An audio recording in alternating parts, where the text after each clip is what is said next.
আজকাল অবসাদ নিয়ে আমরা প্রচুর চর্চা করছি। আমাদের আশেপাশে এমন কিছু মানুষজনকে আমরা হারাচ্ছি যারা অবসাদের জন্যই চলে যাচ্ছেন। মানসিক অবসাদ, একাধিক মানুষ, আমাদের প্রিয়জন হতে পারেন, সেলিব্রিটি হতে পারেন, অনেকেই। আজকে হঠাৎ অবসাদ নিয়ে আলোচনা করার প্রয়োজন পড়ছে কেন? এখানে একটা জিনিস বোঝা খুব জরুরি। এই যে আমরা মাঝে মাঝেই বলছি যে ইনি আত্মহত্যা করতেন না যদি এনার আশেপাশের লোকজন এনাকে ভালো রাখতে পারতো, যদি তার হাত ধরতো, যদি সেই মুহূর্ততে তাকে বের করে আনতো, তিনি একা হয়ে গেছিলেন তাই তিনি চলে গেলেন। এরকম একটা সমবেদনার আবহ আমরা চারিদিকে তৈরি করছি।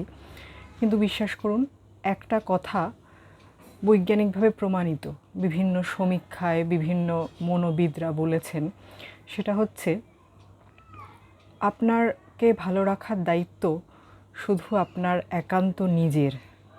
আপনার আশেপাশের কারোর দায় নেই আপনার মন ভালো রাখার, মন ভালো করার। দৈবাৎ কখনো আশেপাশে এমন কোনো মানুষজন বা বন্ধুদের আমাদের জুটে যায়, মানে আমাদের কাছে তারা চলে আসে। দৈবাৎ, আমি দৈবাৎ কথাটা বারবার ইউজ করছি, চলে আসে যারা আমাদের মন ভালো করে দেয়। তারা ইন্টেনশনালি হয়তো করে না, কিন্তু তাদের কোনো কোনো ব্যবহার বা কিছুতে আমাদের মন ভালো হয়ে যায়। কিন্তু বিশ্বাস করুন, পৃথিবীতে আপনি নিজে ছাড়া আপনার মন ভালো রাখার দায়ার কারণ নেই, এমনকি মা বাবারও নয়। একটা বয়সের পর তারাও কিন্তু আপনার মন ভালো রাখার মানে সব সময় চেষ্টা করবেন না বা করে উঠতে পারবেন না। ইন্টেনশনালি কেউ খারাপ রাখার চেষ্টা করে না, কিন্তু অনেক প্রত্যাশাই দেখবেন ফুলফিল হচ্ছে না। যাদের কাছ থেকে আমরা যেটা পাবো ভাবছি, যে যেভাবে ব্যবহার করবে ভাবছি, সেটা হচ্ছে না। আমাদের ছোটোবেলায় আশেপাশের এনভায়রনমেন্ট যেরকম ছিল, এখন তার থেকে অনেক হার্শ হয়ে গেছে। আপনার ইনার যদি কোথাও দিয়ে দেখা যায়, আগে এক সময় আমরা সেটাকে বলে দিতাম আস্তে করে, ছেলে মেয়ে যেই হোক না কেন। এখন সেটা দেখে লোকে হাসে। তার যদি পোশাক পরিচ্ছদে কোনো ত্রুটি থাকে, তার হাঁটা চলায় কোনো ত্রুটি থাকে, তার ব্যবহারে কোনো হঠাৎ করে সে কোনো ভুল করে ফেললো, সেটা দেখে আশেপাশের লোকজন হাসে। তারা কিন্তু কেউ শুধরে দেয় না। এর ফলে যে ভিকটিম হলো, যে আর কি এগুলো ফেস করলো, তার অসম্ভব খারাপ লাগলো। কিন্তু বিশ্বাস করুন, তাতে কারোর কিচ্ছু যায় আসছে না আশেপাশে। এই যে আপনাকে বিপদে ফেলে বা আপনাকে খারাপ থাকতে দেখে যে চারপাশের মানুষজন উল্লাস করছে, এটাই এখন বাস্তব। তো এর মধ্যেই আমাদের নিজেদেরকে ভালো রাখার চেষ্টা করতে হবে। তার মানে এই নয় যে আমি পরিবারের সকলকে ত্যাগ করব, পরিবারের কারোর ভালো রাখা আমি চিন্তা করব না বা সবসময় আত্মকেন্দ্রিক থাকব, তাহলে মানুষ আরও একা হয়ে যায়। সেটার কথা একবারও বলা হচ্ছে না, কিন্তু এই বাস্তবটা আমাদের মেনে নিতেই হবে যে নিজেই নিজেকে ভালো রাখতে হবে। এর বাইরে কিন্তু আর কোনো অপশন নেই। সে আমি ঘুরতে গেলাম, আঁকাঝোঁকা করলাম, কাজ করলাম, অনেক কাজে নিজেকে ডুবিয়ে দিলাম, নিজেকে সকলের থেকে সরিয়ে এনে ভালো থাকার চেষ্টা করছি, বই পড়ছি, লেখালেখি করছি, যেটাই করি না কেন আমাকে নিজেকে ভালো রাখতে হবে। কারোর পৃথিবীতে আশেপাশে দায় পড়বে না আমাকে ভালো রাখার। এইটা বলার এই কারণেই দরকার পড়লো যে আমরা সবসময় একটা অজুহাত খুঁজি। এ থাকলে ভালো হতো, এ বুঝলে ভালো হতো, আমাকে মা বাবা বাঁচালো না, আমাকে বর বাঁচালো না।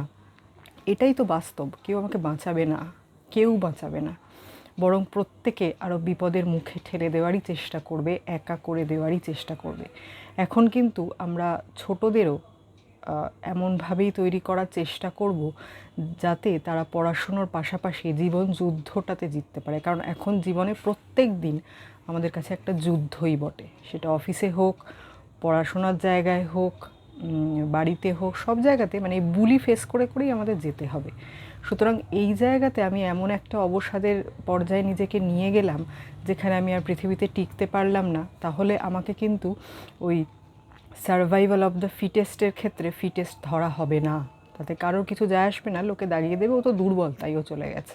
এটাই বাস্তব এখন। তো সেক্ষেত্রে আমি নিজেকে দুর্বল প্রমাণ করব না, আমি নিজেকে সবল প্রমাণ করব নিজের ব্যবহার এবং নিজের চলাফেরার মাধ্যমে, সেটা একান্ত আমার দায়িত্ব, আর অন্য কারো দায়িত্ব নয়। কথাগুলো খুব হার্শ শুনতে লাগলেও এটাই এখন বাস্তব। এভাবেই আমাদের পরবর্তী প্রজন্মকে তৈরি করা উচিত। এখন নরম মনের সত্যিই কোনো জায়গা নেই। আমাকে শক্ত কঠিন মনেরই হতে হবে এবং কঠিনভাবেই চলাফেরা করতে হবে।